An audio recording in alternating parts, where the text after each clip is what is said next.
Hey, what's up, guys? It's me, baaase here, and I am back with yet another episode of this great game we all know and love as Scarlet Hollow. And last time, stuff happened. Whoa. You know what happened? I know what happened. You know what happened? I know what happened. But if you don't know what happened, you can see the other video, or you could just listen here. Stella? No. She's fucking gone. We've been looking for her. And now, this bitch wanna talk to us. The bells of the general store chime welcomingly as you help bring Kanika inside. Oh yeah, and she was something. I don't know. She was sick. I don't know. Her mom's a witch. That's my guess. I mean, no, I'm not gonna do that. Yes, I am. These are clearly not her biological children. You can see it. She has green eyes. They have brown eyes, right? That's kind of weird. Oh dear, Kanika, you poor thing. This is why you were supposed to stand pat today. If you keep running around like that, it's going to take you so much longer to recover. Oh, okay. Thank you so much for getting her home, and I hope you're feeling better after last night's fiasco. Hey, Mom. Go on, get up to bed. I'll be up in a minute with more tea. And baaase, once she's all situated, I believe I owe you a chat. Hopefully we'll be able to start making sense of your visions. Wait. If you're talking about mystery-related stuff, I should be there. Yeah. Damn, my voice is some fuck up today. For some reason, I have a difficult time making these voices. Maybe I should take a little more drink. Probably, because I am gay. Sweetie, you've done enough today, and you never like when I do tea readings anyway. I'm sure baaase can catch you up once you're feeling better. Okay, you're right. Fuck, I can't make her voice. Holy shit. It's weird. Damn. Let me massage my throat. Wow, wow, wow.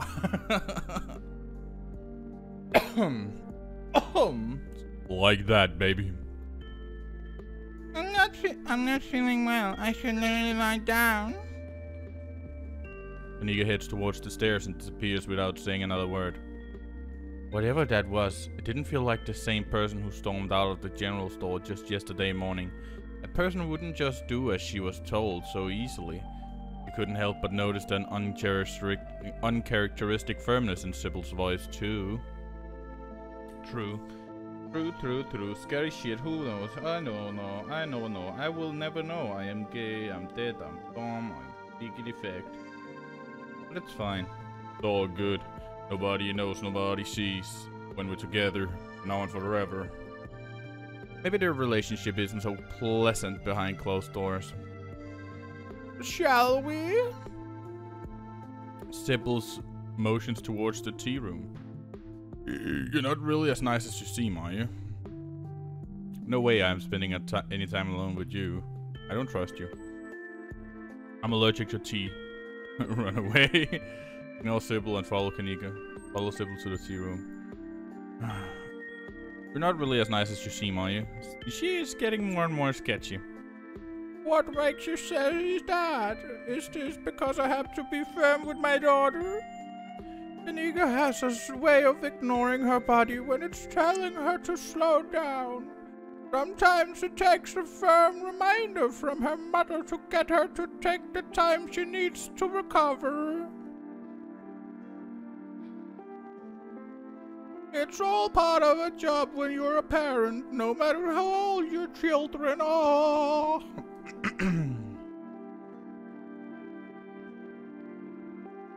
I like this, but I'm not sure I should do it. I don't want to follow Kanika instead. Found that posy. Found that posy, boss. Follow Sybil to the tea room. To the tea room. Home to the tea room, baby. I'll follow her to the tea room. I'll see what is going on. I don't trust her.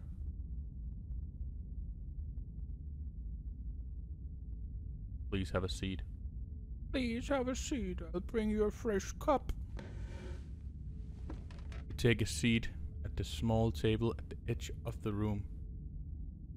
It's dark here. Only a sliver of sunlight able to filter through the heavy curtains, supplemented by the bright grow lights over the plant in the corner. Which kind of plants? That's the question. Nobody knows. Nobody sees. Sybil joins you at the table and places a cup in front of you. It smells light and citrusy, with an undercurrent of decaying earth. That sounds weird. This is a special blend. It should help clarify some of the visions you've been getting. Okay. I'll be able to do a reading once you're done. Till then, how about we just chat? Pretend to sip your tea while looking for an opening to dump it in one of the potted plants behind you. Sip your tea. How did you wind up in Scarlet Hollow? The other day you promised to tell me what was it. Unsavory tales of my mom's. You quit yanking me around. You have something to tell me, just come out and say it.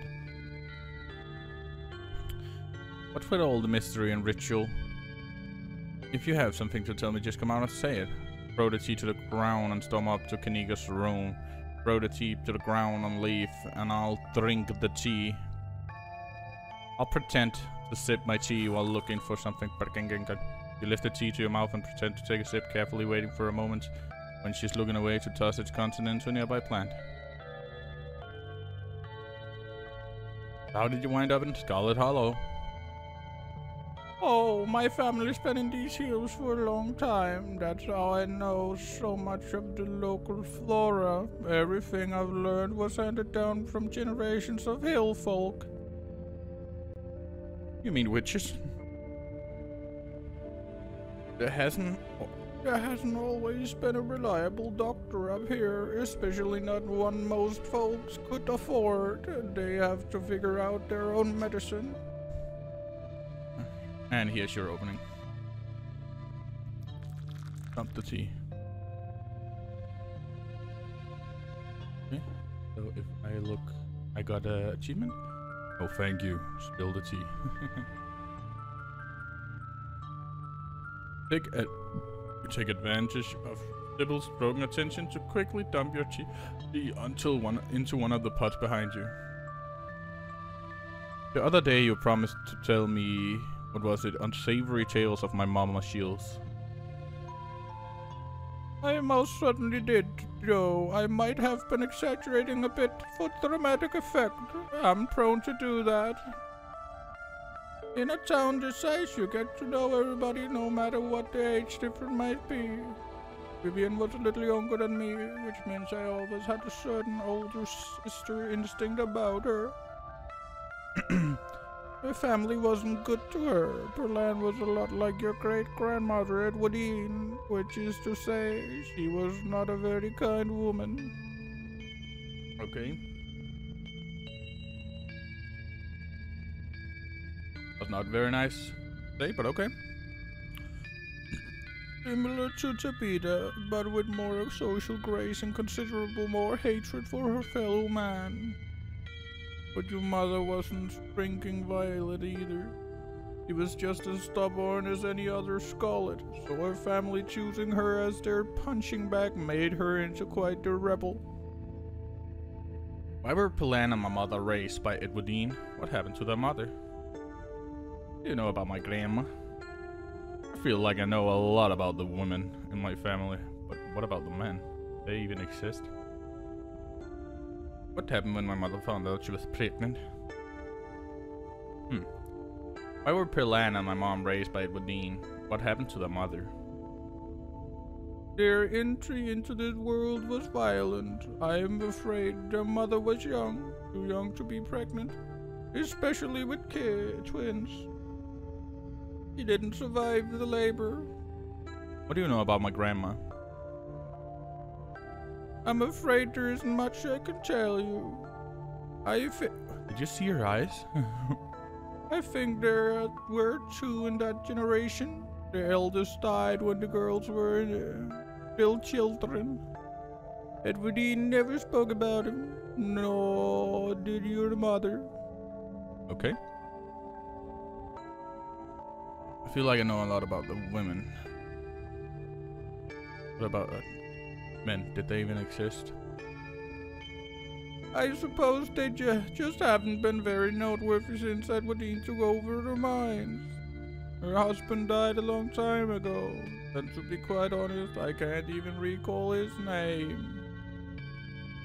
Might have been Stuart or something, just as forgettable. From that, Vivian said her father was some teenage fling that ended once your grandmother found out she was pregnant. I'm fairly certain it was similar for Vivian, though. She was much older, and I believe she was the one who ended it. What with skipping town and all. What happened when my mother found out she was pregnant? She came to me for advice. She was distraught. It was like she'd been handed a death sentence. Maybe it was fear from what happened to her own mother. Maybe it was something else.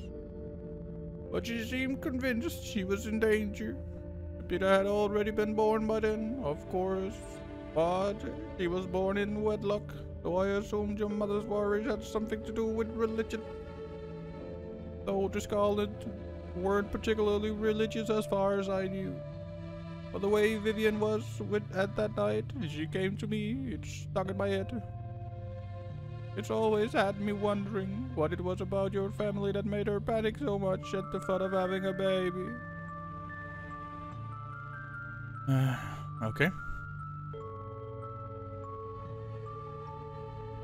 All done.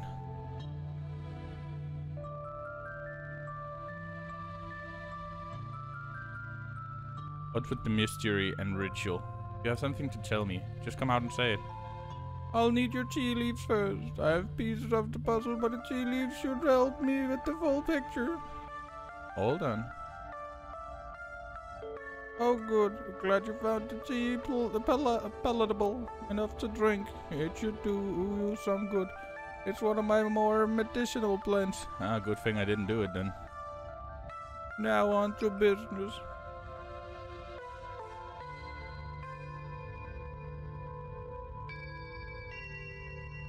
Dipple takes the cup from you, staring thoughtfully down at the sludge.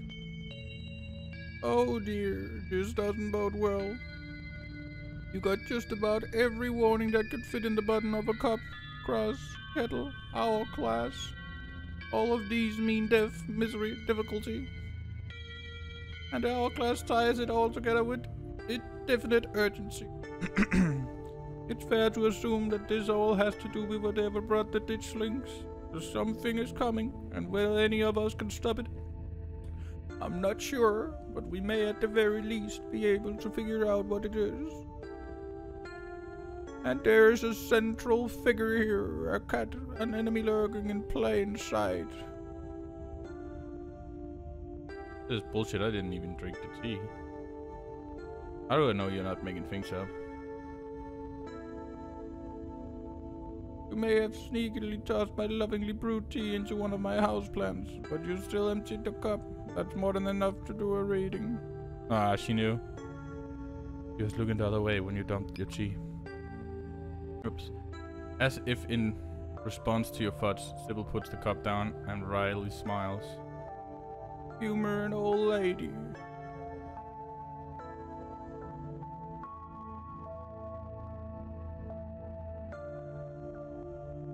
Cat must be Pixel, or maybe it's Frau. Those are the two cats I know.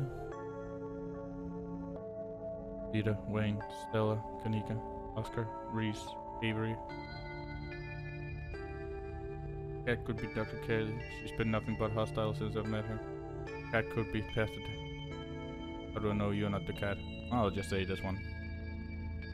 Oh, the cat's gotta be Pixel, or maybe it's Frau. Those are the only two cats I know.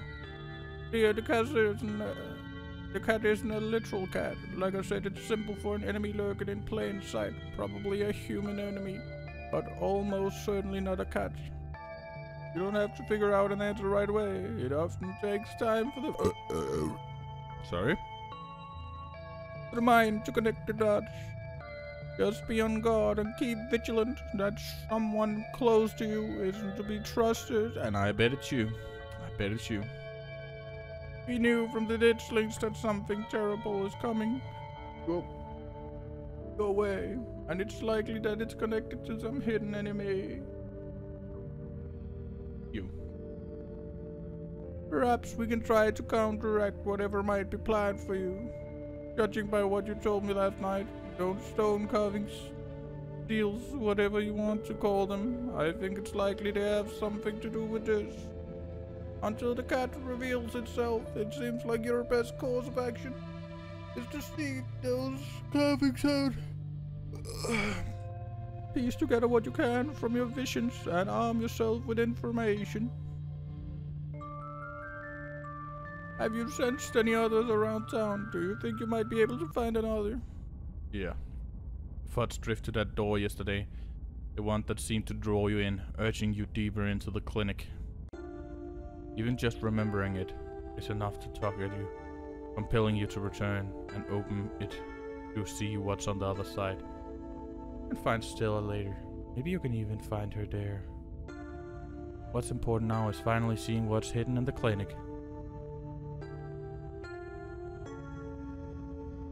You didn't get all this from the tea leaves. Of course not. Tea leaves are merely a guide. Sometimes they can help confirm suspicion or fill in where my intuition falls short.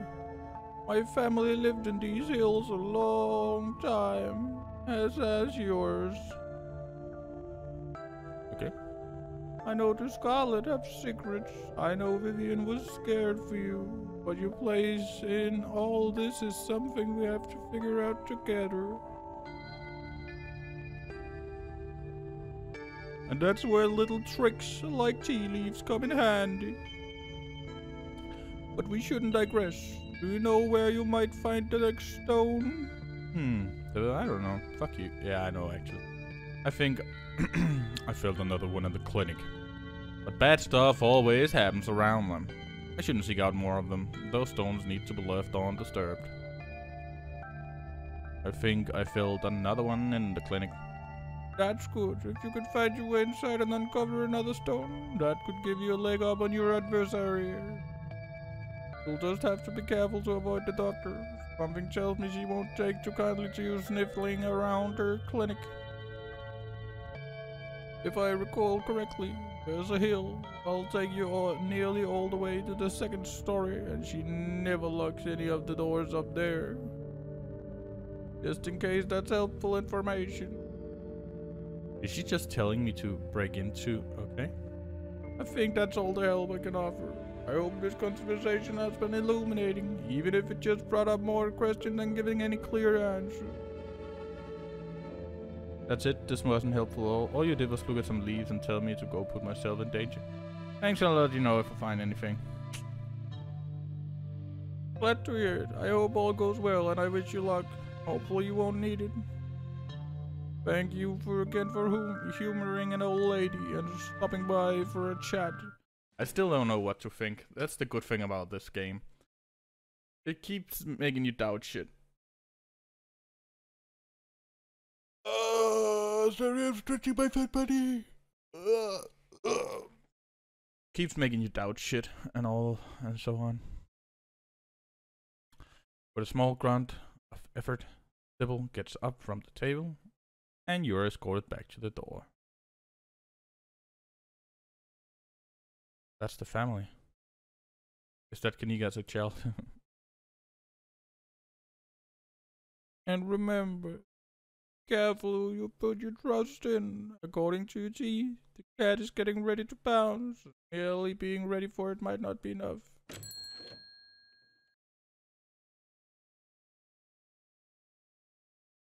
I don't know. Not Stella. I hope, at least. Sybil closes the door to the tea room. The bells of its door strangely flatten the stale air of the nearly empty general store.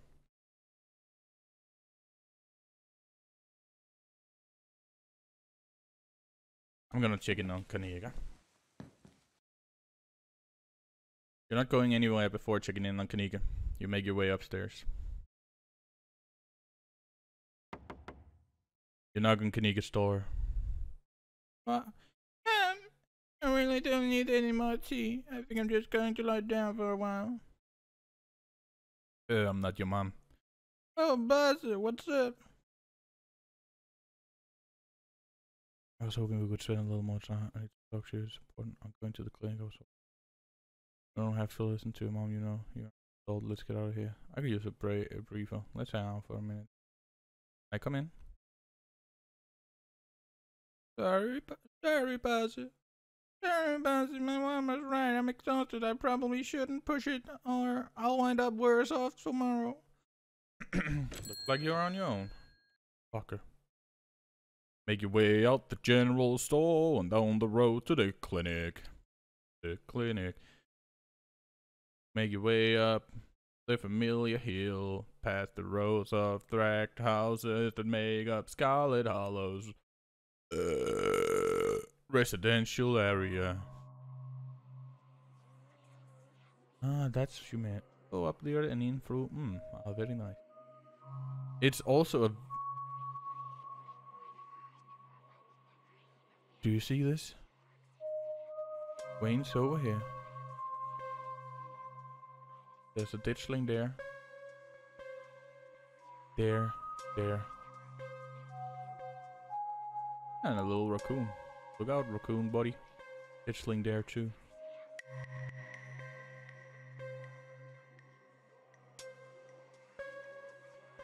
Okay, I'm just looking through this picture to make sure I have gotten anything. Yep, seems like it isn't long before you found yourself outside of Dr. Kelly's clinic. It's secrets enticing you to find a way in. Even at the bottom of the hill, you can already feel the presence. Like a magnet has been fixed. Your ribcage, gentle tugging you forward, guiding you toward whatever emits this compulsive frequency. You can see the hill Sybil was talking about, wrapped around the back of the old hospital like a stone blanket. Doesn't really look like a hill, like a figure, but okay. It should take you directly up to the second floor and the unlocked doors of the terrace. Wayne is looking at me. I'm not scared of rain anymore. Hot, get to the terrace. Why is that hot? Just going through the clinic though. Make your way uphill and onto the terrace. Knock on Reese's basement window. I'll do the hot thing. I don't know why. You scan the part of the building around the terrace and zero in on the drain pipe. Bingo.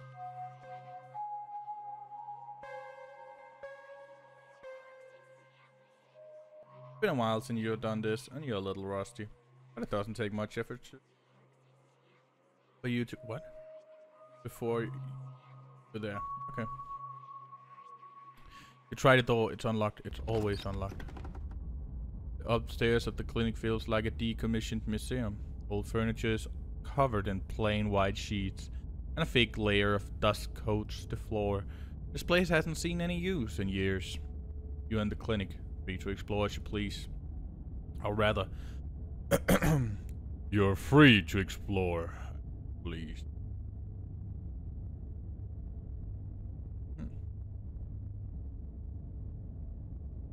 You can feel that odd sensation again, the nagging pull of whatever it was that wanted you to find it.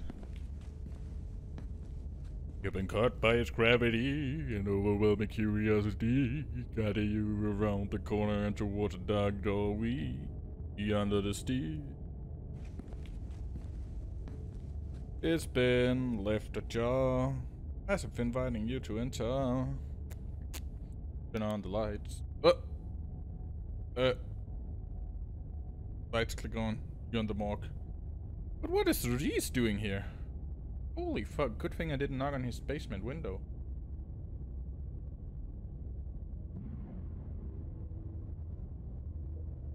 Baaase, what are you doing here? No. Baaase, what are you doing here? Hi, I'm not flirting with him. I'm pure. You haven't seen Stella around, have you? She's been missing since last night. Oh my god, you died and she Frankensteined you back to life? Am I interrupting something? Okay, I have to ask, are you human? He killed you? What are you doing in the park? I'm just gonna pretend I never saw this. You haven't seen Stella around, have you? She's been missing since last night. I haven't. Do you think find her in the morgue? Web scenes distant to you. The talking is strong down here. You can almost feel yourself slipping into a trance and your eyes wander to the back of wall of the morgue. Need to see what's back there. Follow the pull. You touch the wall. It feels disappointingly solid under your palms. Hey, you okay?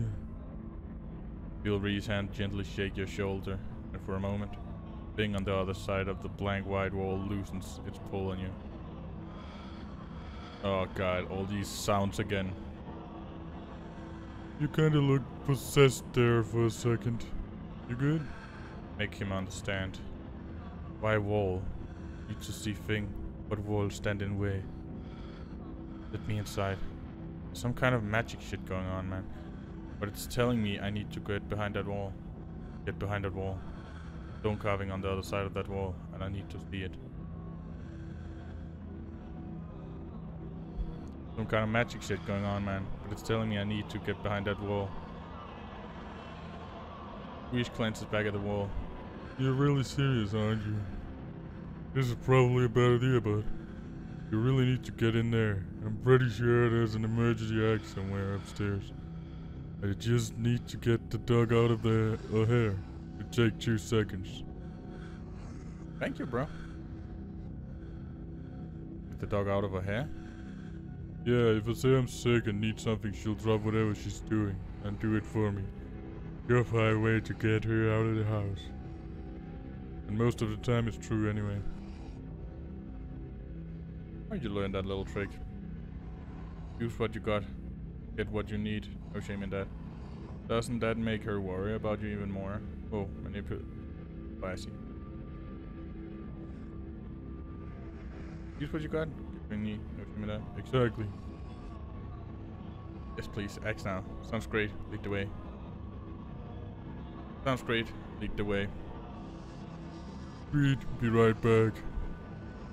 He strides past you, his long legs moving swiftly.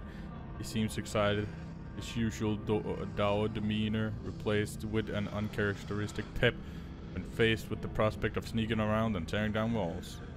He hears soft voice filtering in through the open doorway at the top of the stairs. Hoarse and sickly edge added for effect as he speaks to his mother. Hey, Mom. He coughed gently. I did it too. You hear it? Reese, I didn't know you were awake. I still feel like shit, but I think I can finally try to keep the juice down. It looks like we're all out there. Really? I thought I just picked some up. I've got an errand to run on Main Street anywhere. I'll pick some orange juice and some ginger ale tea. That would be awesome. Sorry to ask, I know you're probably busy. It's no problem. It doesn't take long. Don't do anything too strenuous while I'm gone. Just lie in bed until I'm back. Thanks, Mom. I'll take it easy. You hear her footsteps move down the hall, and the front door opening and closing. It worked. Theatric rasp has left his voice, excitement rising in its place. Come on. Up. You don't have long until she's back. Hell yeah. As you step out of the morgue, you relax the extra space between you and the carving has weakened its hold. And with it, your desperation to claw your way through the wall and unveil it. It's one of those emergency fire axes, so it should be pretty obvious wherever it is. Though I'm not sure where we should be keeping it. I'll show you around. Let's try the doc's office first. This voice keep changing.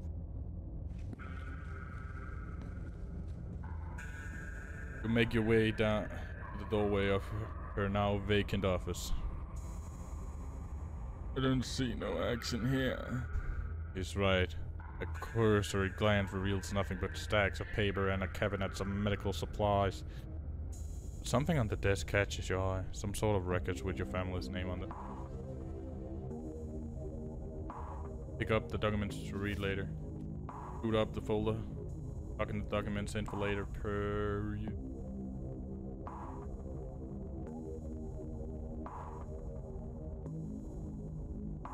If it documents about my family.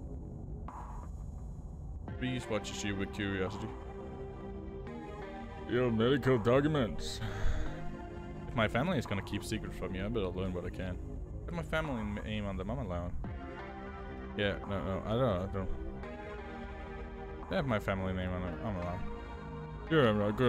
I'm not gonna rat you out. You can steal whatever you want, especially since you got some big mystery to solve. Let's check the medical supply room next. I can imagine a room full of chemicals being a place someone might have keep an axe. Better be careful stealing stuff in there though, that might really get you in trouble, bro.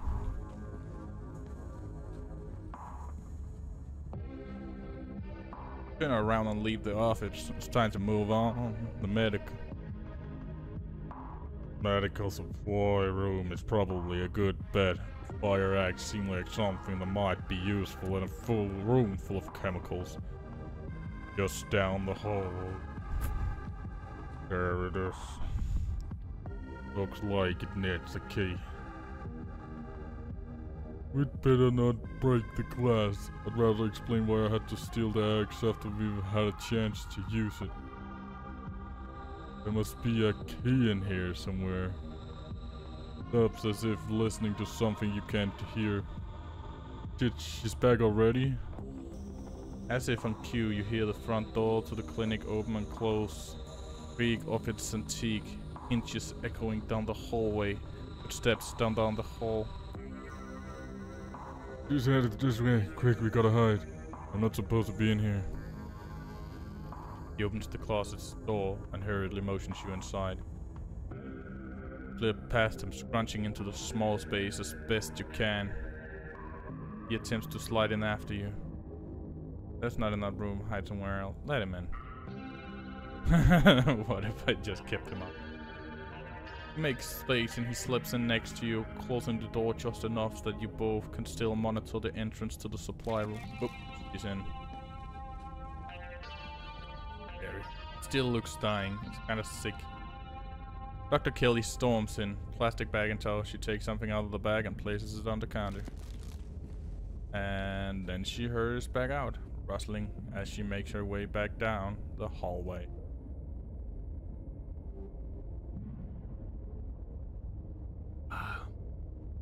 We'd better wait a second just in case. I'm not flirting with him. Quietly wait for the danger to pass. Two of you stand in tense silence, both crammed into the suffocating closet, taking shallow breaths as if she could hear you breathing from the other side of the building. The footsteps soon return. Dr. Kelly makes her way back towards your hiding place, creaking floorboard broadcasting her location all the way to the hallway just outside of your hiding spot. His head shivers suddenly. That one. That was the door to the house. Be in the clear. Let's go. The two of you spill out of the closet. Reese quickly and quietly starts pulling out drawers, scanning them for keys. But Reese handled it. Watch while he rifles through drawers, content to let him figure it out. Soon there's jingling of keys and he turns to you victorious. There we go. I've even color-coded. Make this too easy. What is this thing she put on the table? I don't know what it is, but it looks scary. Reese pauses to look at the plant on the table. It was weird of her to drop that off, right? Why would she put some alien-looking fruit in the supply room? Not a pharmacist. Not supposed to make her own medicine. This room is for storing stuff she orders from an actual pharmacist. And I thought it's decorative. It is weird. Maybe we should do some... Who cares? We got bigger fish to fry. Maybe there's some information on it somewhere in here. Let's take it. We could look it up later. We can always eat it. Let's take it with us to look it up later. Yeah, we're on the clock. Don't want to get caught in here. He shoves a berry from the weird plant into his pocket. I'll meet you down there. I've got to come up with something to cover for the noise. Yeah. He hands you the axe. Make your way back down the hallway towards the morgue. Follow Reese's instructions once again, starting down the basement stairs. Letting the pull of the stone carving guide you back to the morgue. Dr. Kelly's voice filters down from above. I was right. We did already have juice. It was just in the back of the fridge. There's no harm in having extra. What are you doing in the clinic? I thought I told you to go rest. Oh, I'm just gonna chill in the morgue. I got my speakers, so if you hear some weird sounds, it's just my music. I'll be sure to put in earplugs to drown out all of the industrial clanging you listen to. You know, I'm not the biggest fan of you spending time down there. It can be good for your good for your mental health to hang out in the refrigerator for corpses. Do you at least have a blanket this time? Yeah, I'll be fine. It's just a change of scenery. My room feels too claustrophobic right now. Okay, I'll let you know when it's time for dinner. The door closed. Sound of Reese descending stairs to join you in the fluorescent lit room below.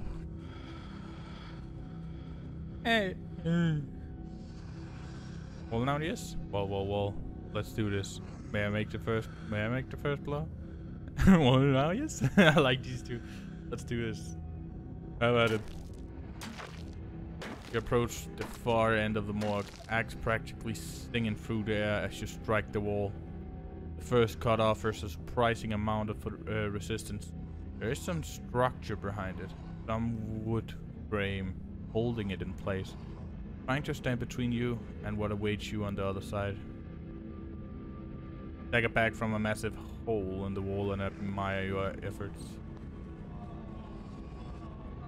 Holy shit.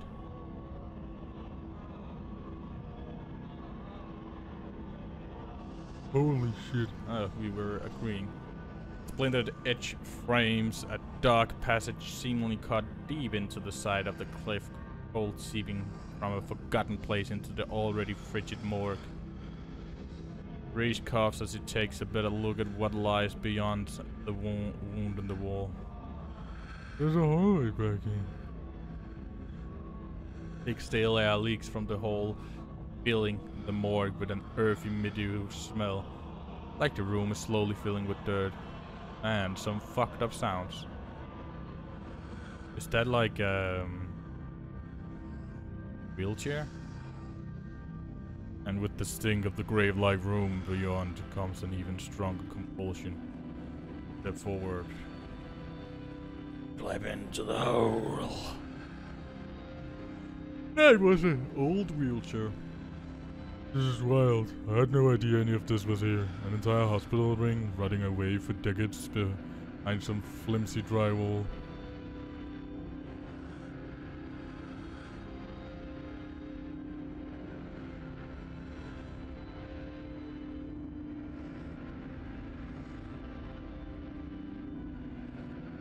I'm just seeing if there's anything. There's not really anything. But His voice sounds distant. Your sole focus is finding it. Feet move without prompting, and you stumble down the hallway towards the far wall, barely registering the antique clutter as you stagger past it. Whoa, are you okay? Yup. I'm not. You don't respond, and you don't bother to retrieve the axe. The wall is rotten. Water damage having eaten away at the wood over the course of an unknowable years. The planks nearly reduced to sawdust. Oh shit, fuck. You tear into it. There it is. Oh, damn. They said there's nothing they can do. I'll never use my legs again, Enoch. What am I going to do? Nonsense, Teddy. These doctors don't know what they're talking about. I've been doing my own research, and I found us an alternative. Someone who can fix everything in one fell swoop. We're taking you home today. By this time next week, everything will be resolved. Okay. Fair enough. Everything goes black. Vision swims back into focus, and it takes a solid second or two to orient. I'm in his room. In an unfamiliar bed, Reese leans against the far wall, eyeing you with a concern and curiosity. Hey, I was worried you slipped into a coma or something. Tore down a wall like wild animal, found some weird carving and collapsed. I think you might have had some kind of seizure. Are you okay?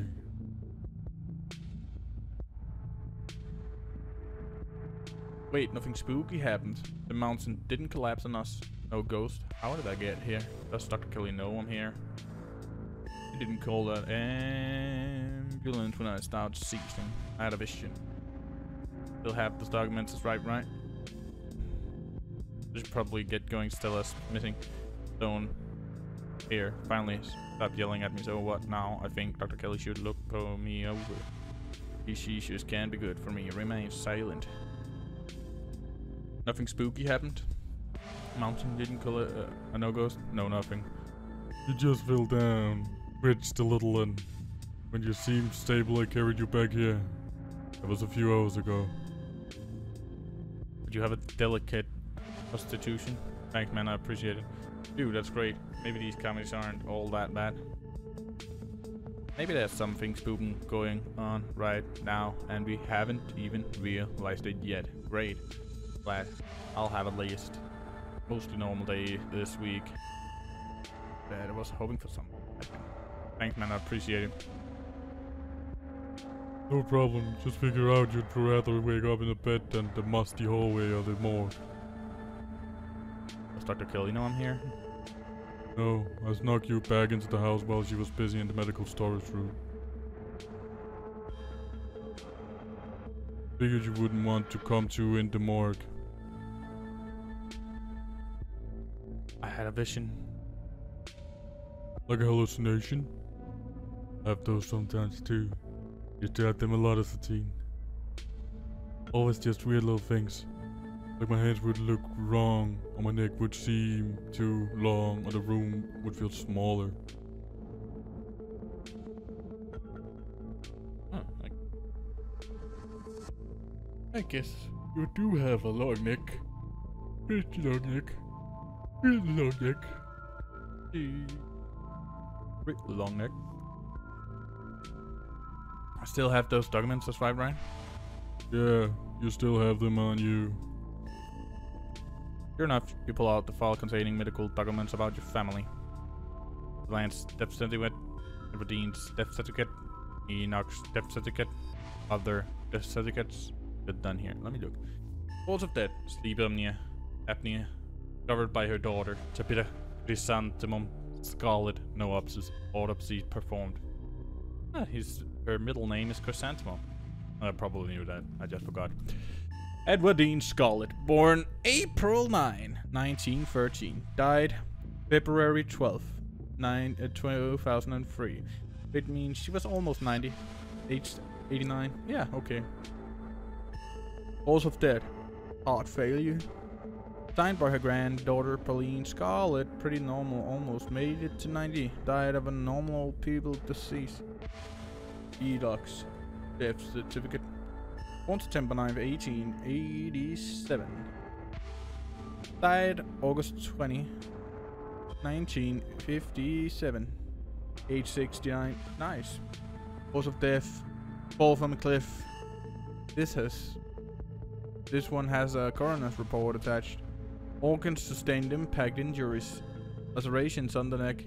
And body consistent with fall from heights. Great heights. Of the death certificates. You quickly flip through a few of the other Scarlet suits named on quite familiar.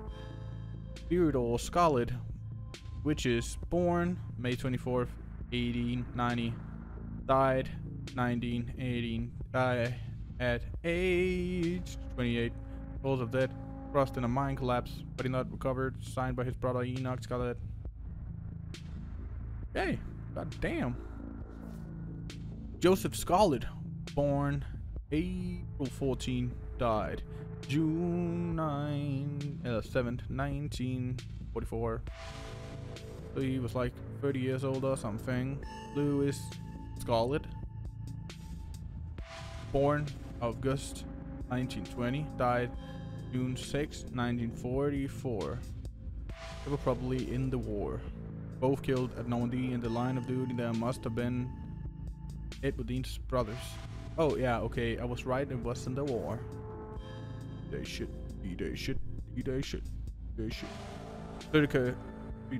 Certificate of fetal death.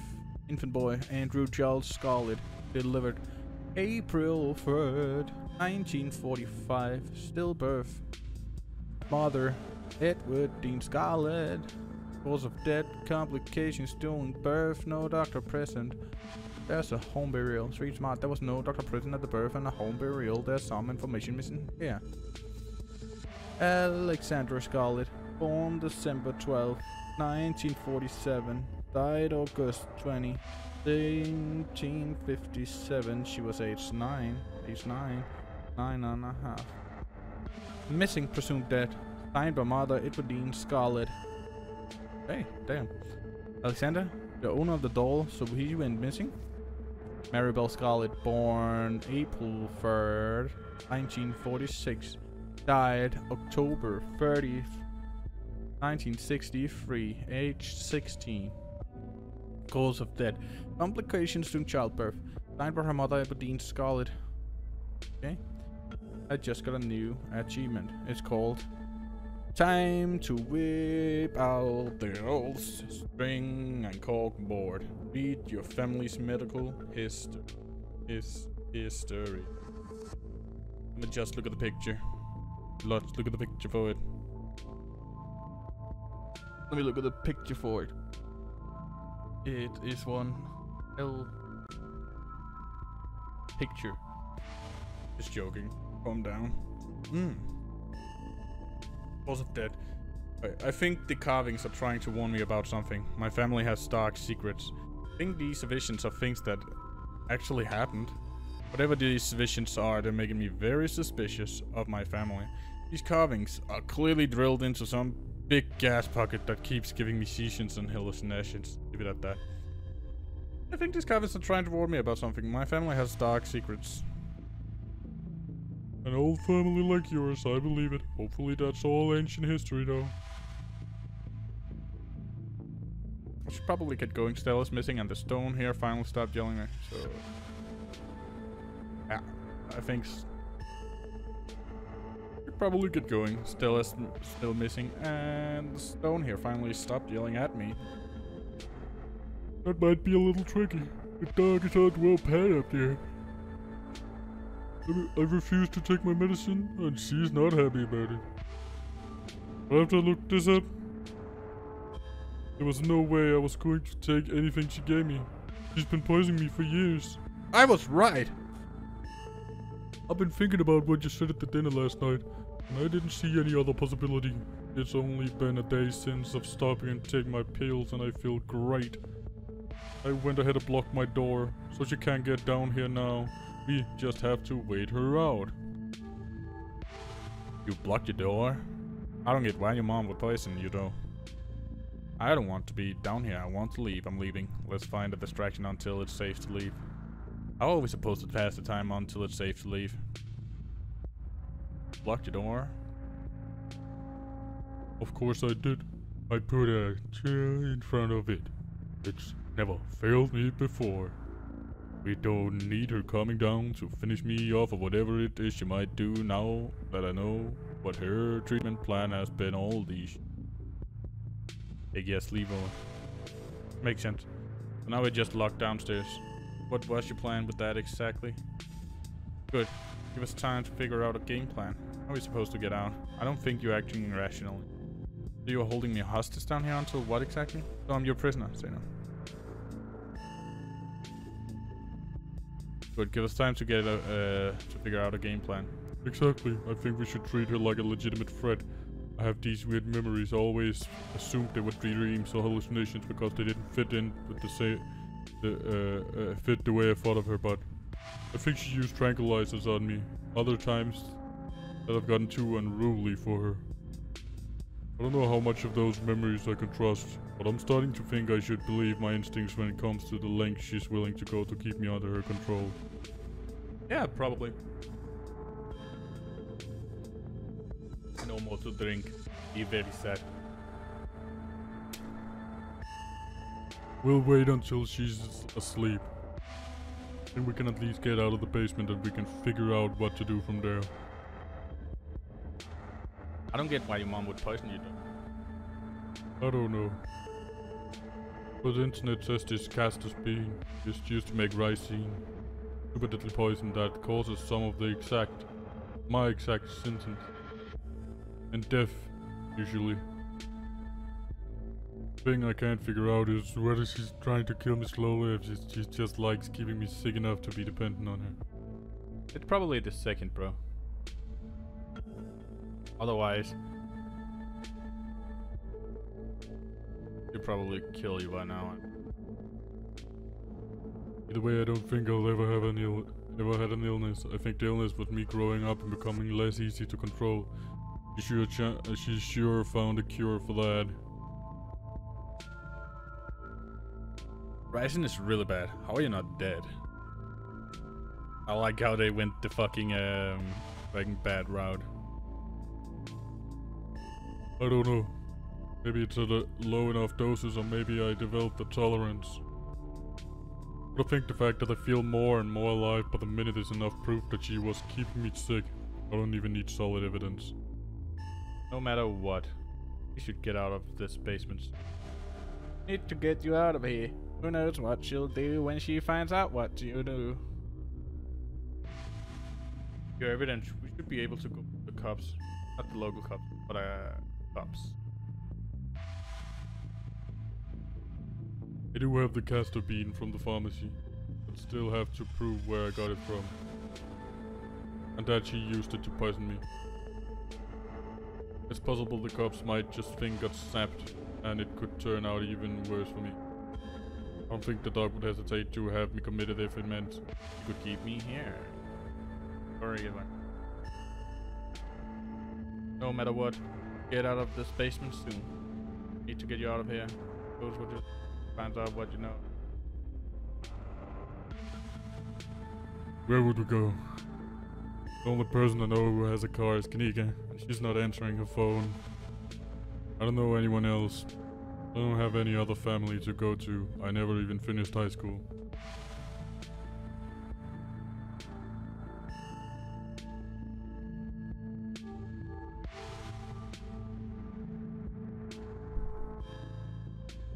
When I get out of this house, I don't know how I can make sure I don't wind up right back down here.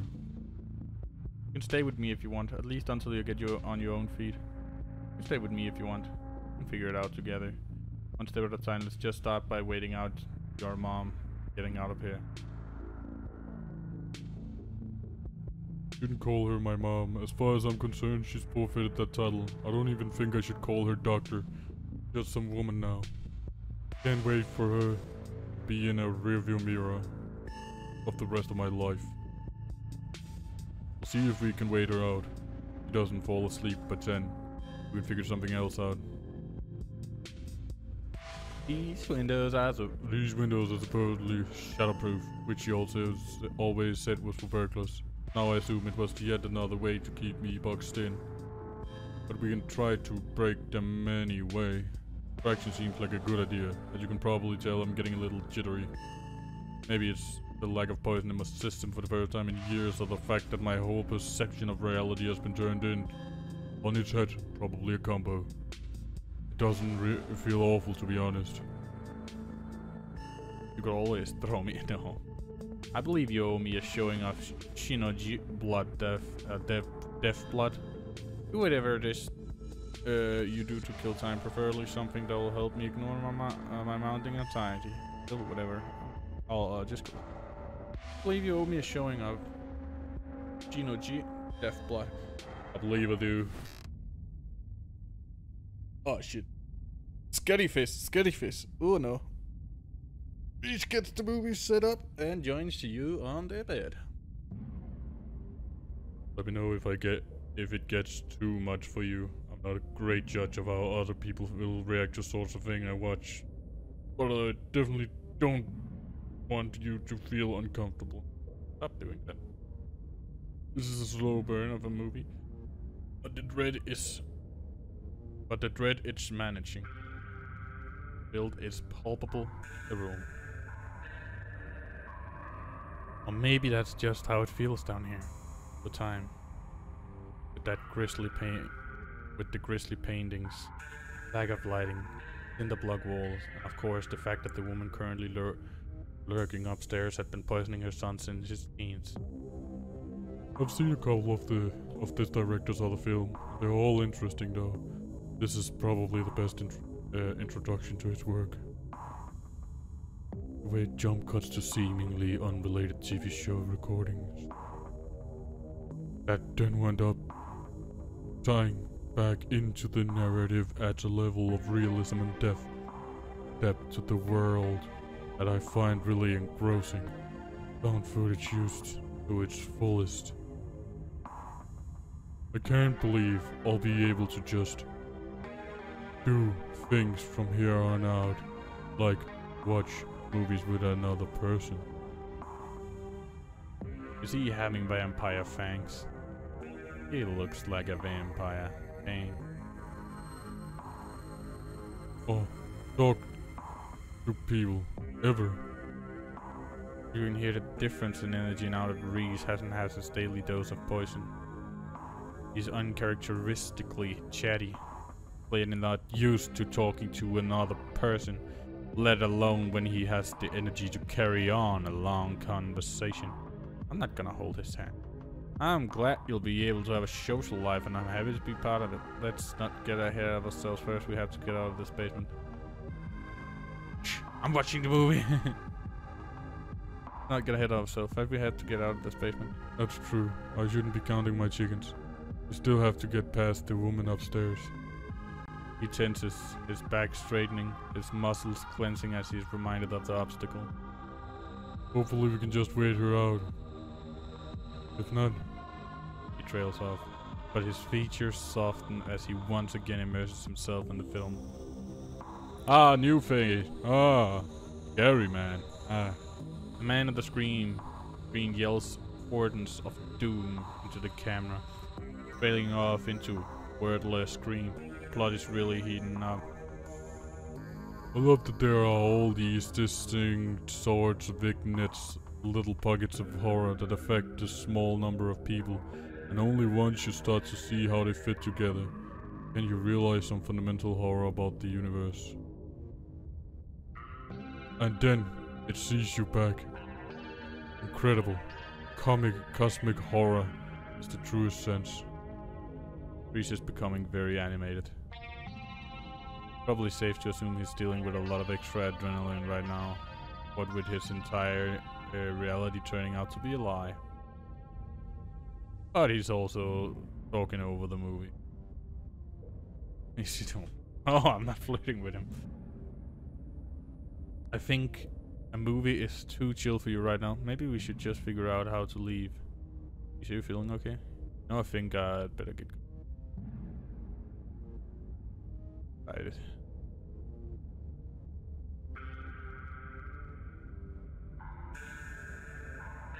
I think a movie is too chill for you right now. Maybe we should just figure out how to leave. Oh, I'm so sorry. Am I talking too much? I'm really not used to having anyone around. Stop that. And I'm feeling a little overwhelmed with what with, you know, everything I think I'm popped up on adrenaline or something. But we don't have to leave just yet. I can settle down. Reese is doing the opposite of settling down. His movements are becoming erratic, his voice rising in volume. Oh, maybe you're right. Maybe we just shouldn't just keep watching. The longer we wait, the more likely it is that the woman upstairs will figure out we are onto her, and it would be too easy for her to lock me up again and be thorough about it this time. There's a knock on the window. Fuck! Yeah, God. God, Wayne, man. Wayne, man. Scared me, homie. Baasse.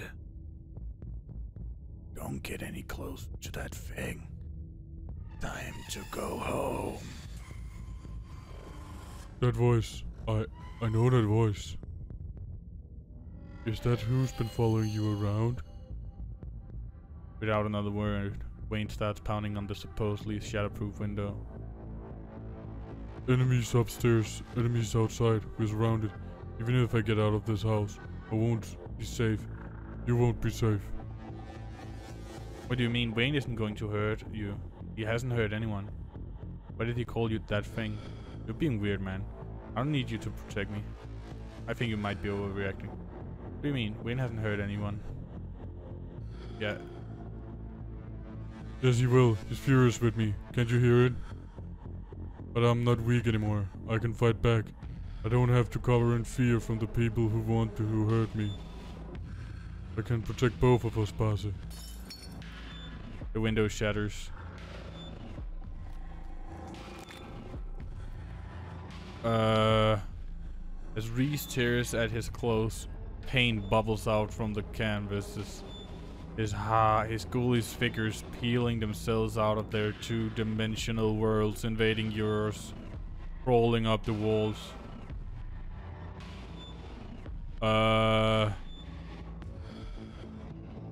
He has a tail.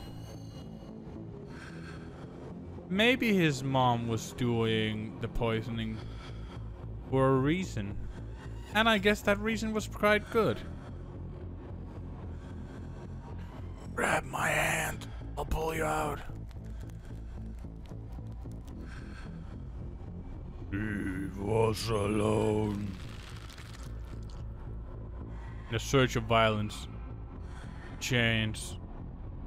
change that has been brewing inside Reese finally comes. As it manifests, the broken basement windows is sealed off and Wayne along with it. God damn, the only one I can trust seems to be Wayne. Holy fuck, what the fuck is going on? Fuck, he's... Oh god.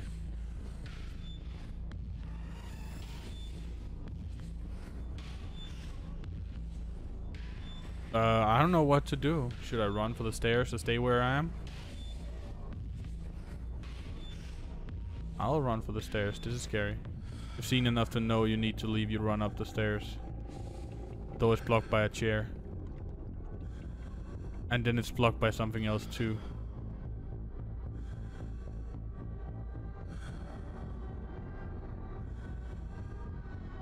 Try to tear through them. You toss the chair out of the way and do your best to tear through the substance covering the door. It reforms and regenerates too quickly for you to claw your way through. Defeated, you turn back to the basement. The remainder of Reese's paintings await their artist's commands. It's okay. Stay right there. I can get it. She won't be able to hurt anyone anymore. I'll be right back. Reese storms up the stairs, leaving you with his smears. What the fuck?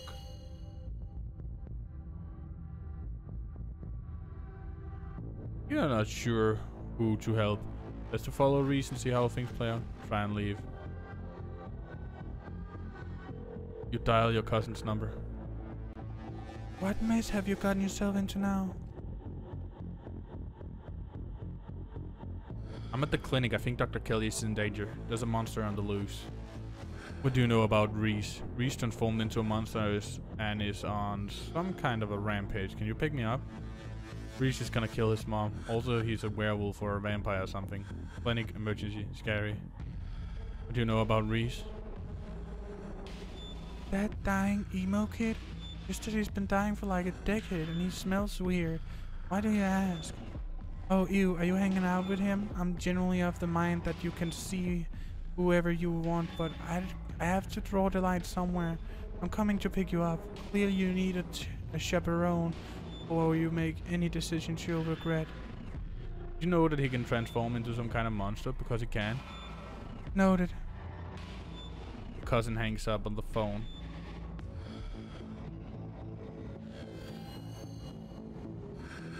Let me try and leave. You bound up the basement stairs and rush to the front door.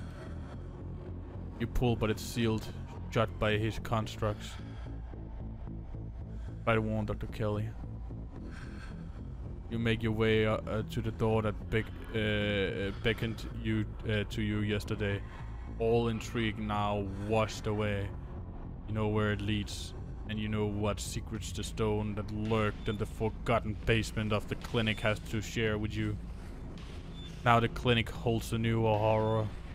Somewhere beyond the narrow hallway leading from the house proper into the doctor's office, there's a monster preparing to do something unthinkable. Open the door. You grasp the handle and turn.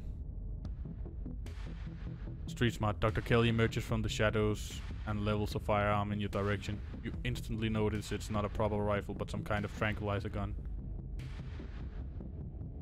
Yuck! Huh? What? Where? Don't shoot. Don't tell me what to do. I'm just gonna duck. You do as she says, ducking out of the way. She shoots. The gun isn't very loud. There's only a pop as the projectile leaves the barrel, whizzing through the air.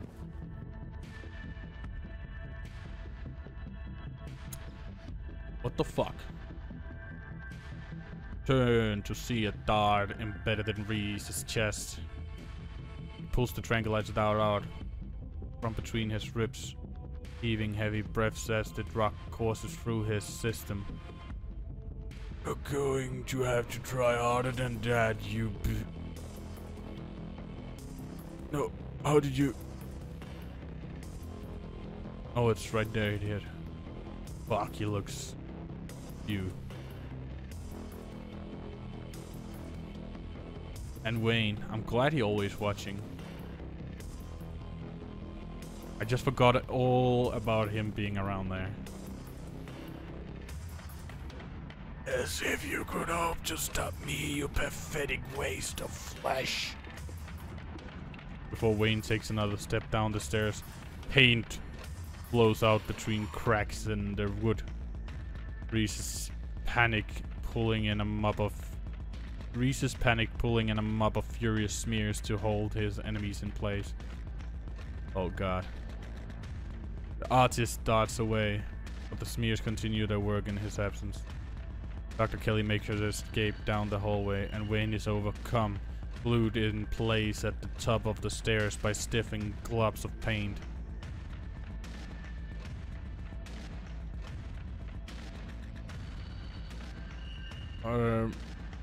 Run to a nearby room, run after Dr. Kelly. You run forward, braving the onslaught of the smear, dodging them as best as you can. As you try to see where Dr. Kelly went. The door in front of you is smothered in paint. Hey. Dr. Kelly's voice crackled out of some unseen speaker. You, baaase. I'm stuck in the safe room. I can't help you from here. But you can help the both of us. You survived. What's going on? What the hell is your son, ma'am? I'm sure Wayne can handle this. Got ill. You were poisoning him. You deserve to pay the price. What, so you can keep poisoning him forever? What the hell is your son, ma'am? I wish I knew. He was fine until he hit puberty. Everyone said raising a teen was gonna be a bitch, but they don't know how to half of it. I need you to get the medical storage room. I'll give you further instructions when you're there. Get to the medical storage room. You turn back around and head to the medical storage room. Medical storage room. I'm here. Right, now listen to me. I need you to use the black tape key, get into the cabinet, and bring me the 11 tranquilizers. It's a bottle labeled fentanyl. Their tranquilizers clearly aren't gonna cut it anymore. An intercom system, huh? Doug, good, you should fear this. Baasse, you don't have to do anything she says. Not gonna hurt anyone else, just her. If I don't, you and I both know she's just going to shoot me full of elephant tranquilizers. Did I hear that right? fuck, he's scary. Holy shit. And shut me back down in that basement. Or maybe someplace. Or maybe someplace even worse and keep killing me every day for the rest of my miserable life. I feel amazing right now. Better than I've ever felt in my life. I'm not dangerous. She's just scared because she knows she has to finally pay for what she's taken from me. I'm not going to let you kill someone, Reese. Can you two just get it along? I don't feel like I should get in the middle of this. I just want to go home. Wayne, help me. I just want to go home. Then grab the tranquilizers. You don't have to do what she says, Baasse. It's the dangerous one. She had no trouble doing this to her own son. Who else might she be treating without their knowledge? That's Wayne. You can always just stay here. Choose not to get involved. Choose to just let me do what has to be done. Enough. Reese cries out in pain. What the hell do you do to my did you do to my shoulder? I'll handle it. Try to get somewhere safe until then. The two stagger off down the hallway. Rick, grab the tranquilizers and head to the safe room. I'll grab him. Do what she says. The tranquilizer is easy to find, marked with a small square of black tape to match the key. Certainly an organized woman. Head to the safe room. Make your way out of the medical storage room and back to the hallway where Dr. Kelly disappeared. As you approach, Dr. Kelly heaves open the door, slowly breaking apart the mass of paint, sealing it shut. To be honest, the funny thing about this game is you never actually know what to think. I kept thinking, oh, Dr. Kelly, bad, ooh, bigger bad. Now I'm like, yeah, I understood. Well, that's quite good. Film 8. It actually ends up making you do stuff that you weren't, which isn't actually a good idea to do, but you didn't know. Seems like the right thing to do, but then you figure out it wasn't.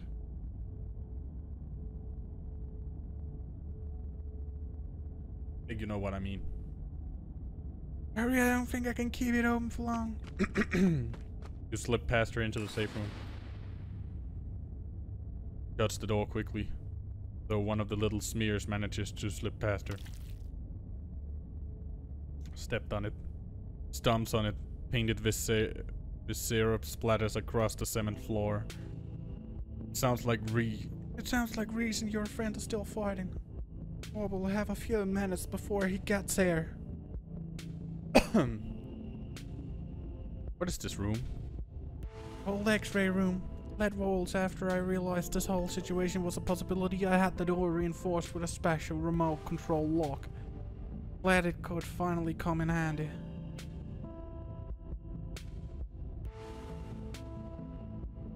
Let's talk Reese. Yeah, I bet you have some questions. Go ahead, I have nothing left to hide. When did you find out? How did you know he not know what he was? Why did you start poisoning him? What is he? Was his stats similar? The relationship between you seems difficult.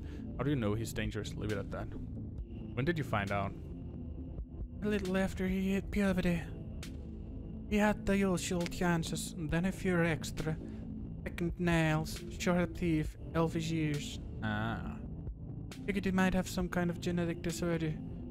Had him checked out at a few specialists, but there was nothing obviously wrong with him. Then we had an argument, and he changed the right in front of me. There's nothing like that what he is now. Just a couple inches and some facial abnormalities. He must be noticeable. I was scared. He could see that, and he stopped. I thought it was a one-off, or maybe a hallucination. The second time it wasn't as subtle. It didn't go away as easy. That's when I knew, for sure, that this was something beyond my realm of expertise. How did he not know what he was? I've been medicating him since he was 12. We've only had 3 incidents like this before, maybe 4 depending on what counts. This is the worst one by far. He doesn't seem to understand at first that he looks different, and I just make sure to stay on top of his dosages so he rarely ever does. But I've been preparing for this inevitability. He's not old now, there's only so much I can do to control him. Why did you start poisoning him? Nice. We stopped calling it poison. Yes, it's poison, but the act of me giving him poison was not me poisoning him. I was medicating his illness. It started when he was around 15. I'd been giving him increasingly high doses of clonopin, but his body kept adapting and his symptoms would come back, especially if he ever fought. I couldn't keep ordering all those drugs. It was already suspicious, and I could risk losing my license, especially if anyone ever found out what I was using them for.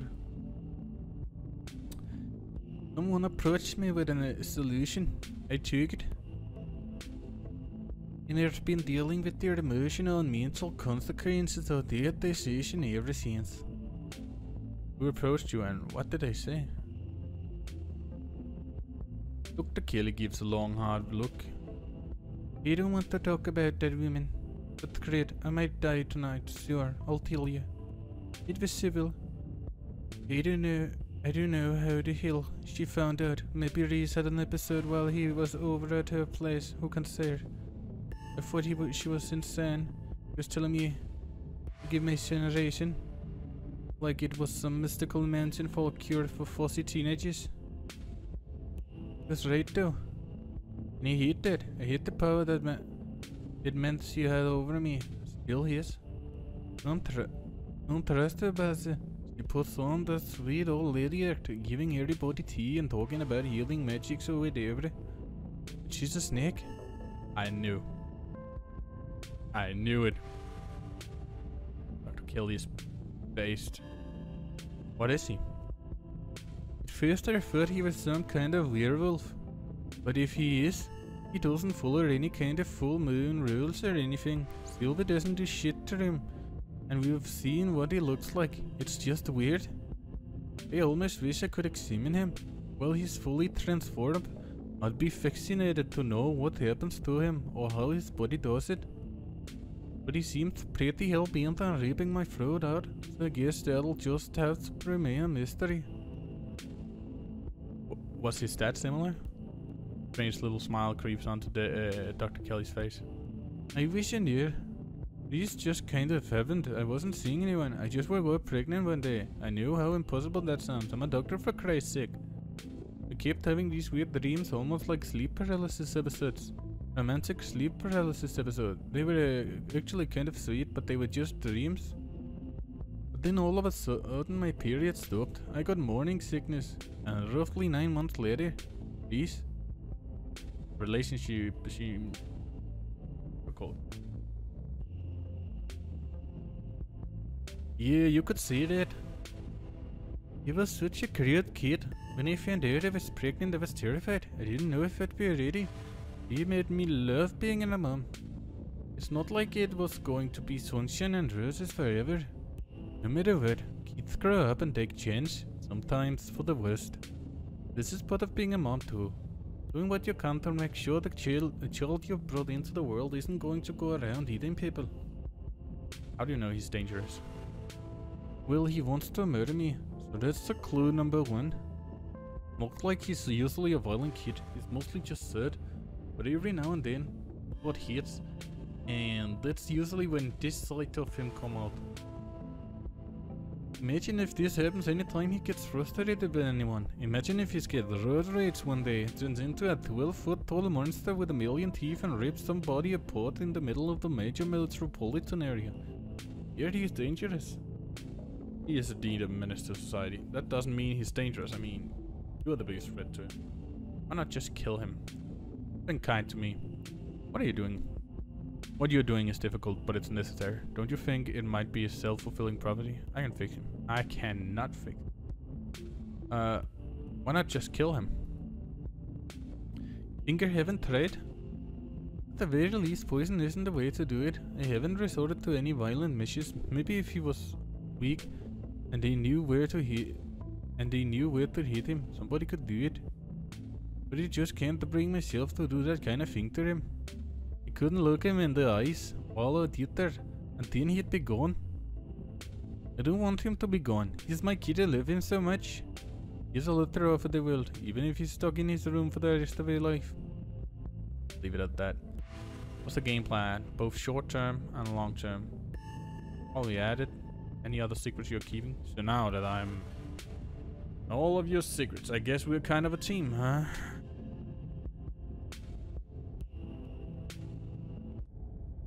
Kid, you're at least a decade too young for me. The sound of fuck you. Sound of distant breaking glass cuts through the silence of the clinic outside the safe room. I mean, even if you're a decade too old for, oh, I'm a decade too young. We can still have some time, huh?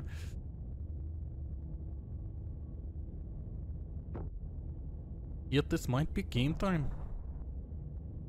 Dr. Kelly opens the door. The two of you stare out into the hallway.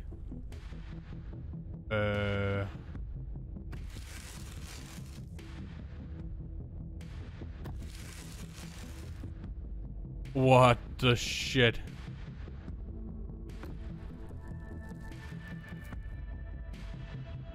What the fuck is going on?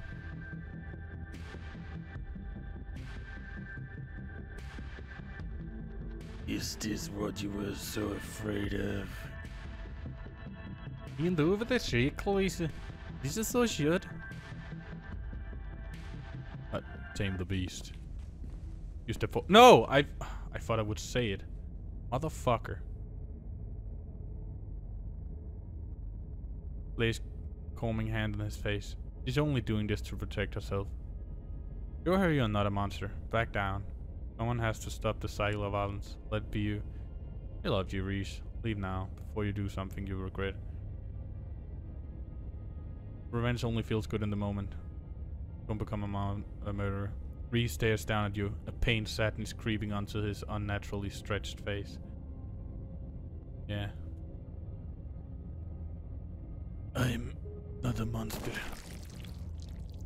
And then a shot rings out. Hahaha, it's a bitter. A shotgun in hand, your cousin rounds the corner and trains her weapon on Reese's riffing body. Fucking hell. What the hell are you doing, baaase? Get away from that thing. Bitter. They're Peter, what are you doing here? Stop it, let me sedate him. We can deal with this non-lethally. I'm not saving. I'm saying nothing. You say nothing, leaving the decision to the woman with the gun.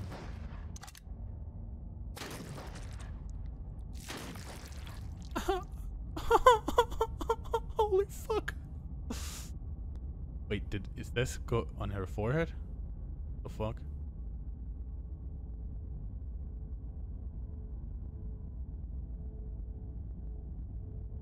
I think it's a good thing I called Tabitha. And I think she knows more than she's letting on, because she actually just believed me when I told her it was a monster. You two, help me drag this thing outside. What? We're burning it. I feel kind of sorry for Dr. Kelly now. The three of you stand around Reese's mangled, still twitching body. Your cousin pours gasoline over his body. Then she lights a match. The fuck? And he wasn't even dead yet. He screams as he erupts into flame. It's inhumane, the ruin of his face incapable of making any recognizable sound beyond a guttural wail. Cousin bonding time. A new achievement. Cousin bonding time. Watch the flames. It seems to last forever, and then it stops. In its absence, there's only the roaring of flames and the sobbing of his mother staring down at the writhing body of what was once her son. I always knew there was something off about that kid. He had a weird smell.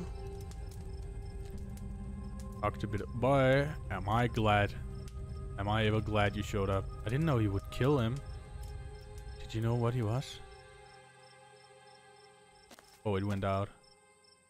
Before she can push you away, you wrap your cousin in your arms and squeeze. No longer burning. You release her and she steps back, putting her usual distance between the two of you. Did you know what he was? No, but the door was sealed shut and I got a bad vibe from your call, so I took the gun from my office. I was already on when I rounded the corner and saw him. Just did what had to be done. Thanks for calling instead of trying to handle this on your own. Why am I ever glad you showed up? Yeah, that was about to end very badly. Seems like I saved both of your skins. You're welcome. I knew what I was doing. It would have been fine. Yet you let it happen. Come on, Joan. You didn't stop me. When I lit the match, deep down you knew this was for the best. I think I was starting to like. His suffering is over now, Dr. Kelly. This is a good thing. Sorry, Dr. Kelly. I feel like this is my fault. Suffering is over now, Dr. Kelly. This is a good thing. Don't you dare say it through me. While my son is burning in front of me, I don't care what he was. He's gone now, and you trying to comfort me is just fingering the fresh wound. Don't bother. He wasn't even human. You shouldn't be so broken up about some wild animal that had every intention of killing you. He was human. Idiotist. Genetically, he was no different from us. And he was an incredible artist. And he was thoughtful and kind, and most importantly, he was my son. Dr. Kelly falls silent. Flames dancing across her tear-raked face. Oh, really? He's done burning? Sorry, Joan.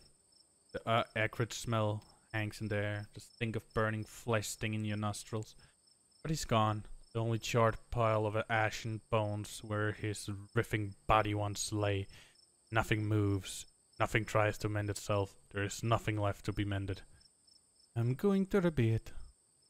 Not the worth of this to anyone, or they'll be held to pay. You don't have to tell me twice.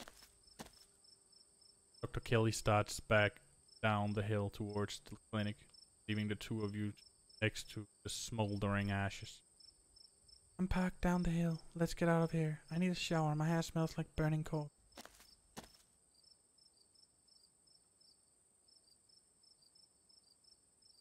Probably a good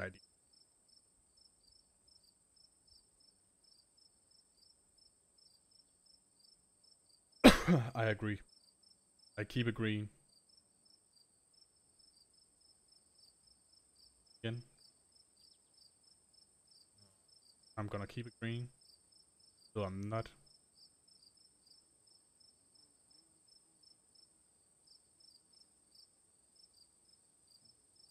I don't know.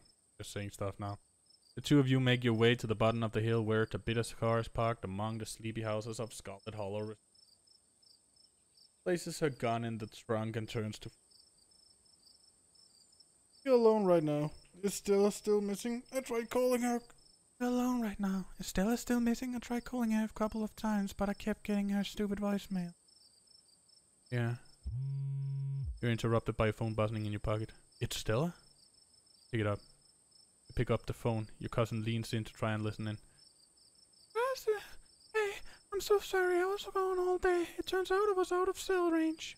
Looks like the whole town was trying to get a hold of me. Just had to go somewhere and do some thinking. I thought there was something back there. Holy fuck. I haven't been doing too great today.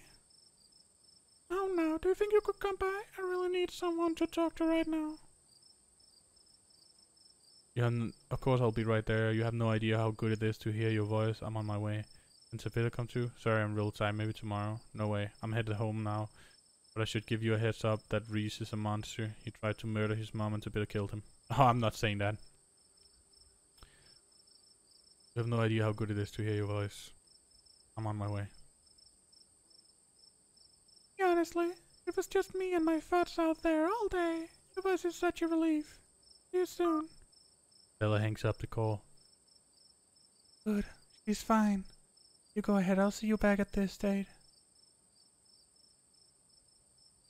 Thanks again, Tabitha.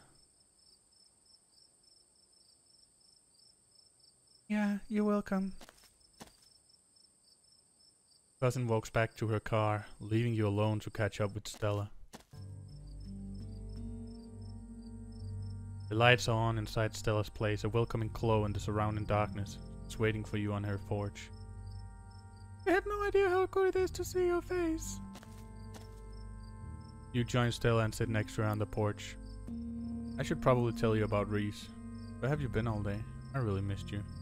Everyone was looking for you. We thought you were dead or something. I'm just happy you're okay. I can't believe you've just been okay all day. Everyone's been looking for you. Things happen. Wait for Stella to talk. I really missed you. I'll just say. I missed you too. Sorry I was gone. I was just sitting by the bend in the road out of town. It was the spot where my parents died after all that ghost stuff. I just thought maybe, you know, they were taking me to college. I was lying in the backseat. It had just rained and the sun was finally coming out.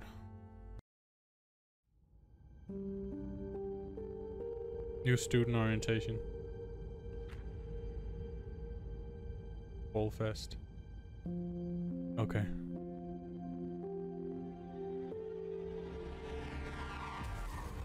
Oh damn. How didn't she die if she was laying down?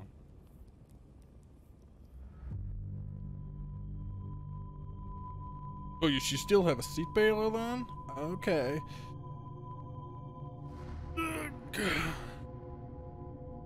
What's going on here?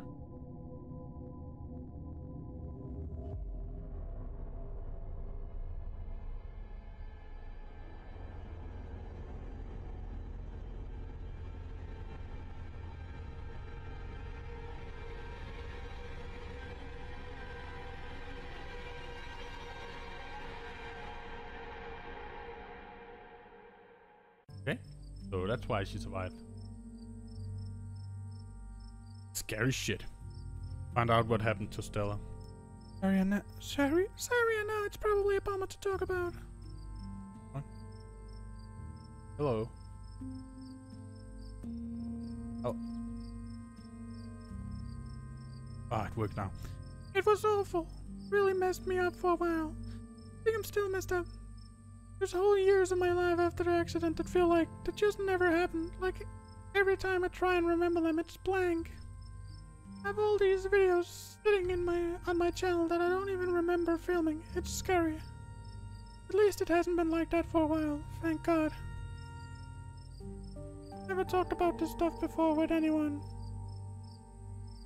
Stella, I'm so sorry. I knew about the crash. I should have put it together. Into bitter. Thanks for letting me in. I'll take her hand. He reaches out to her. Taking her hand, it's warm against the cold night air. The skin of her knuckles is soft. Knuckles? Finally, tears her gaze from the road. Tears her gaze from the road. Her sad eyes meeting yours. But the hint of a smile creeps up the corners of her mouth. Her dimples beginning to crease. Her hand shifts her calloused hand palm fitting into yours. Her grip tightening. It's strong and comforting. You can tell she has feels held. So do you. The two of you stare out at this quiet night beyond the porch. I think the accident is probably why I got into ghost hunting. I think I just wanted to see them again. I wanted to, I wanted to know whether I even could. I never found anything, so I eventually gave up. And last night happened. And I ran out there to see if maybe it would happen with them too. Even if it meant seeing the crash again or seeing them all messed up and dead. Just wanted to see them. They never came. With an arm around her shoulder. Just because they weren't there doesn't mean they don't love you wherever they are. They're probably somewhere better than whatever the hell Charlie got trapped in. It's good they didn't come. You don't want them to be ghosts. They died with your future on their minds. Time for you to start living it. Now we're back at your place, but do you want to say goodbye? Still don't believe in ghosts. Charlie was probably just swamp gas. Put an arm around her shoulder. You carefully place your other arm around her shoulder and pull her close to you. You feel her chestnut hair against your cheek.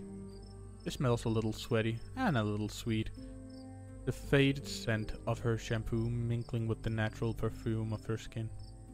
It's nice. You take in a deep breath, stroking her arm with your thumb, letting her lean into you. You rest her head against your shoulder, closing her eyes serenely. That hint of a smile spreads into a barely contained grin that finally chases away the worry in her features. Just because they weren't there doesn't mean they don't love you wherever they are. I've thought a lot about what might come after. Whether they're somewhere else or if they just stopped existing. I guess we've seen at least some evidence of their afterlife. I hope that means there's a good version too. Where they're still on that long car ride, listening to Dad's tapes. Where the place in the backseat for me when I eventually catch up to them. And then it won't matter that I never got to say goodbye. That better be space back there for me too. Still a loss. Of course, if that's where you want to be, I'm sure Dead Me would be happy to share. Hopefully neither of us has to think about that for a long time though. I'd like to spend some living years with you before then. I should tell you what happened today. Should I tell? I'll tell her. Tell you what happened today. Oh? Relay the events of the evening as best you can. Saying out loud somehow makes it feel less real, like you're sharing the plot of a horror movie, not something that actually happened to you. Oh my god. It's just gone? I guess the Peter made the right call. I mean, he was going to kill someone. I think processing just the one traumatic event is enough for the day. This new one's going to right into the void. At least until we get to the end of the week. I probably shouldn't stay out here much longer. I've been awake for a really long time. I don't want you to go. You want to come in, spend the night? You can see how the guest bed compares to mine. If dialogue options marked romance will start a romantic arc with the character you're talking to and will lock you out of romantic arcs with other characters. No polyamory. Or polygamy? I don't know. I was hoping you'd ask. I'd love to. I feel the same wink. Yes, please. Follow her inside.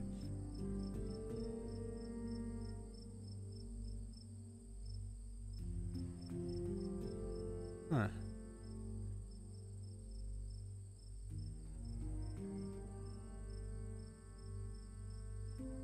Yeah, I feel the same wink.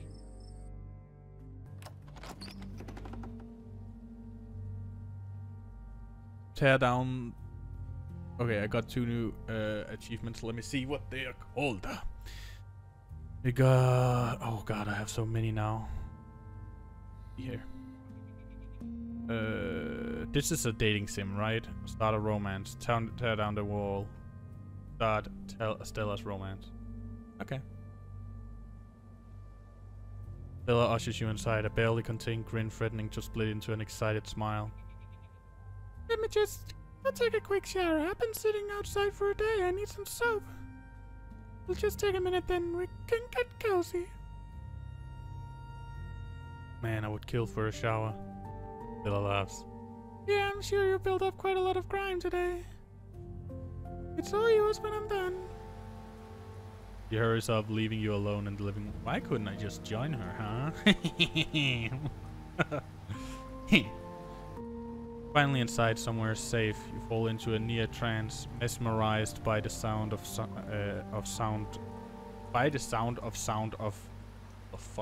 the shower in the other room. But you are brought back to reality by the sounds of heavy knock. There's someone at the door.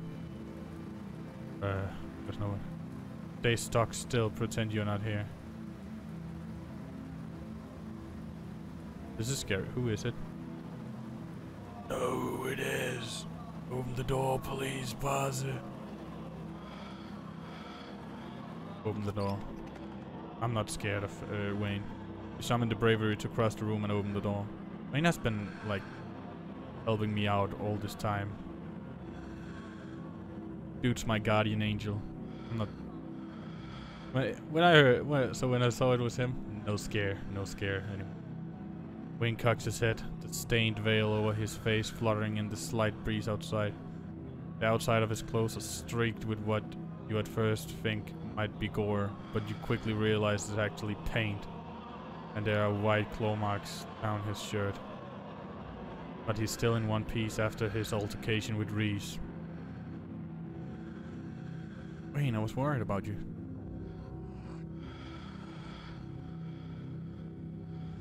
No need to worry. The boy managed to catch me off guard with those little constructs of his.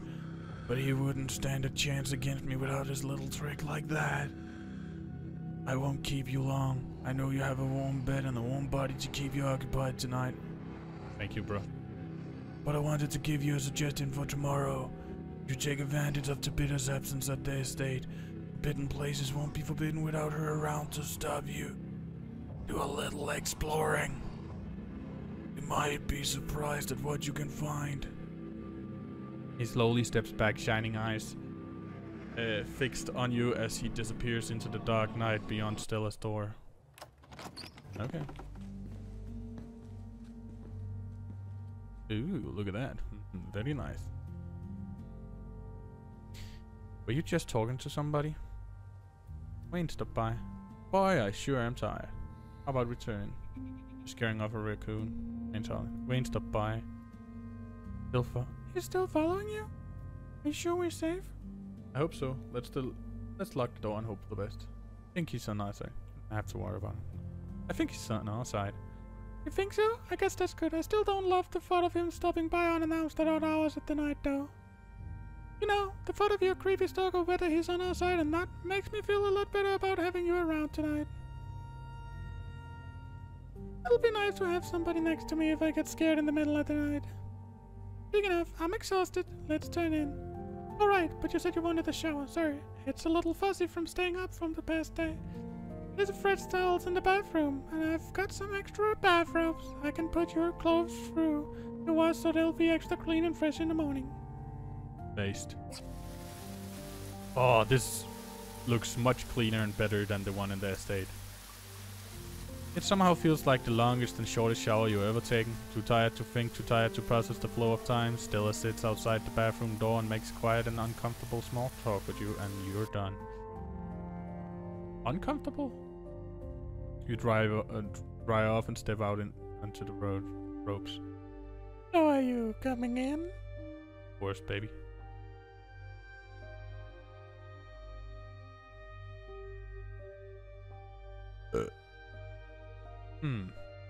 I'm not sure this would be. I don't know. Follow her. You walk by Stella and into her bedroom. She gently closes the door behind you. Sorry I didn't clean up beforehand. You can think of it as getting the authentic Stella experience. And we looked through your stuff, so I know.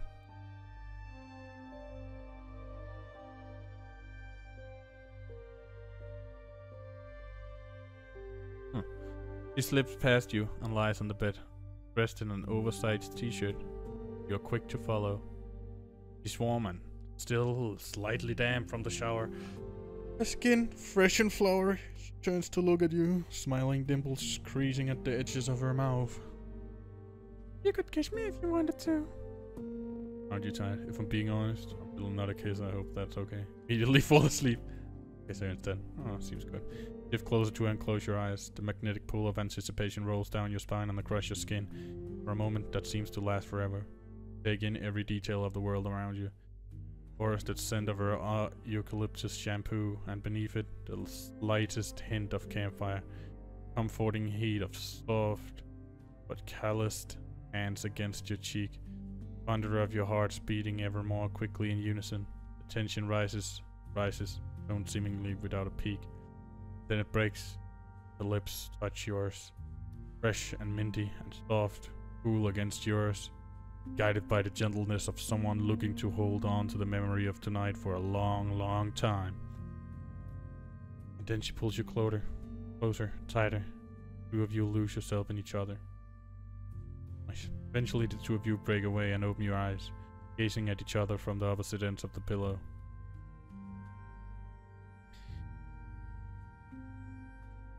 You drift off together, limbs entwined, exhausted, safe, comforted. Tomorrow may bring some new horror, or it might not, but whatever happens, you'll face it together. Okay, I got 3 new achievements here.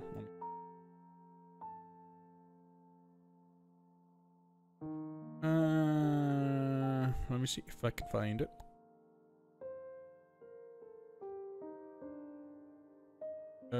Where are you? Here.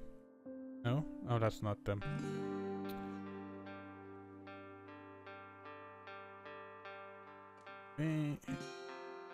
Still the tea. Okay. Cousin bonding time. Already got that. Time to. Yeah. Good old fashioned train robbery. Finish episode 4 with street smart. Payne. Finish episode 4 with Hut. The artist. Finish episode 4. Oh, okay.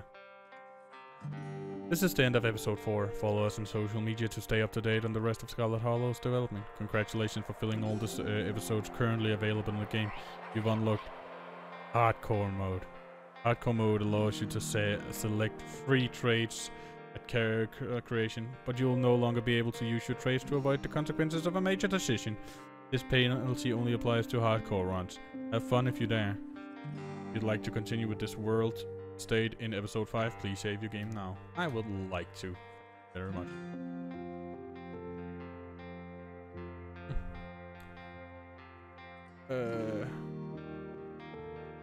I am just gonna see if I hit a quick.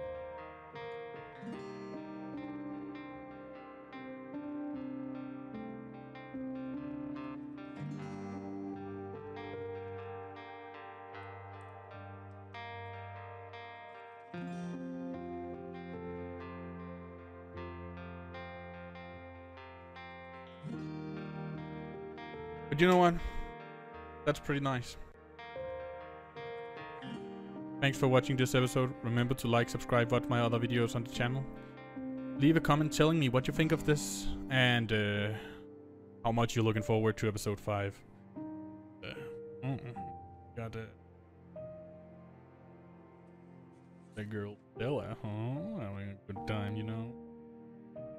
And I hope we see you all next time.